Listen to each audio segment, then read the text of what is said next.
attending WolfNet webinars.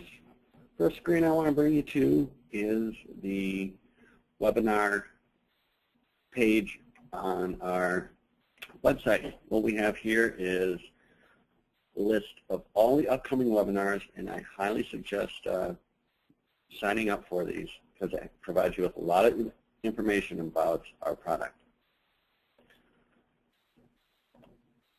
On to our webinar today. We're going to be discussing customizing your property search part 2. The presenters today are Jay Nepper, myself, I work in customer service, and Daniel Engel also works in customer service, and he'll be taking your questions. You can ask a question just by raising your hand on the right. Sections we will cover today are the logo, slogan, site login options, city restrictions, and the default search options. What is the logo slogan? In the back office, you'll see on the left here with the arrow, there's a module called Logo/Slogan. This is where you can upload a logo of your brokerage, as noted right here with the Coldwell Banker .net, and then you can also browse your computer. You can delete it anytime and then upload another one. Down below, you can upload an agent logo. This agent logo will not appear on your website or on the search solution, but it will appear on the outgoing email sent from our system. Down below here, we also have something called a return to homepage link. This link will display on the top of the search, and you can have it say whatever you want, and then when it's clicked, it'll go back to the homepage of your website. We'll get into that in a minute. Where the logo and slogan display. Here's an example of a search solution that has the logo and slogan applied. On the top left, we have the logo of the brokerage, and on the top right, we have the slogan. Here's an example of one in action. We'll go to the home search. You'll see that she currently has us framed in on her website. On the left, here's her logo for her brokerage. She's not using slogan, or it would appear over here. And then we have the return to link. When clicked, it goes back to the home page.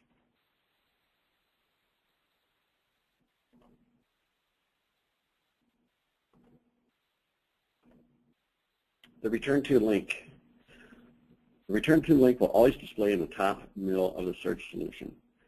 Now you have the option in the back office to either not display it or to display it only when coming into the search via email, or to always display it. Now that is the same as with the Coldwell Banker .net and also with the slogan on the right. The site login options. These allow you to decide when the user registration or the login page appears on the search. This first one here, login required to view address. If you have this enabled, when they create a search and they go view the details of a listing, the address will be blocked out, and it'll have a little link that will say, click here for address to log in. Now this next one down, front page login required. What this will do is, as soon as our service loads up on your website, the login page is going to appear. They won't be able to do anything until they create an account. I don't suggest using this one because if I go to a property search and I don't even know what it looks like or the layout or how it works, and they're asking for my information, I'm going to back out and go somewhere else.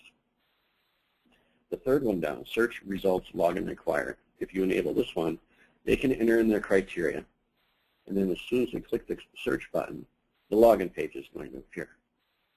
What I personally recommend doing is the way it's set up here, the fourth one down, login required to view details. We have that enabled, and then the allow in detail views is 3. What this will do is they'll be able to enter in the criteria, view the search results, click on 3 listings and go to their details pages. But as soon as they click on that 4th listing, the login screen will appear. What's nice about this is by the time they get to that 4th listing, they've already invested time on the property search. They're getting familiar with the layout and the look and how it works. So they're going to be more apt to give you their contact information, and most likely it will be valid contact information because they're going to want to keep using the service. The last one here, login required to view remarks. You can hide all the remarks on the listing from the listing agent unless they're logged in. I'd say about 50-50 of people, of our clients, that they wouldn't really use this a lot, but it varies because you don't want to you don't want to enable a lot of things back here because the login page is going to appear anyways, even if we have it set up like this. After they've viewed 3 listings, the login page appears. So you really only need 1 or 2 enabled. Now here's an example of these settings in action. What I'll do is I'll just select whatever criteria they would do. Say a max of 240, hit search. So now I'm going to a details page, and if I had the remarks blocked out, you would see a little blue link right here. It would say login to view remarks. But I'm now viewing the details of one listing. I'm going to go to the second one.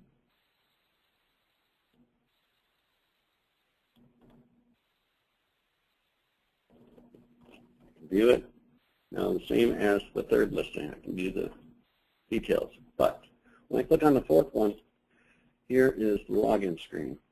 On the right, this is where the new users will create their account. On the left, if you're an existing user.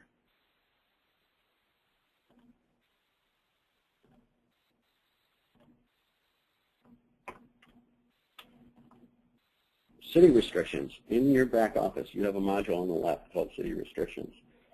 In this box here, on the left, you see a list of all available cities that actually have listings in them. And what you can do are 2 different things back here. Let's say you didn't want Addison and Addison Township to appear in the city list. You would select these cities, move them over to the middle box, and click Exclude. So by clicking Exclude, any cities in this box means don't show. Or if you only want them to search in like Washington, D.C., which covers miles, and you don't want to go out 200 miles out or 300 miles out, you can select your cities, place them in this box, and hit Include. That means they can only search in the cities in this box. Hit Update. It says please allow up to 24 hours for the changes to take effect. I personally have never seen it take 24 hours. It should go within 5-10 minutes, if that. Default search settings. The default search settings allow you to choose which items are pre-selected for the users of the search solution. This is another module on the left. This is the location with the arrow. In the middle box. So when your search solution first loads on the website, you can have it preset to values of price range. We'll say like 180 to 380, and then have single family already pre-checked. Now the quick search, that's on the top right corner of the search solution. By default, it's entering a listing number, or you can do street name, house number, and then just hit Update. And here's an example of where listing number has been changed to zip code in the top right. And then with it also defaulted 180 to 380 for the price ranges, and then single family already pre-checked. They can still uncheck or change the values of these. It's not hard-coded in. This concludes today's webinar. If you have any questions, feel free to ask Daniel. You can also contact us at any of these locations. Thank you.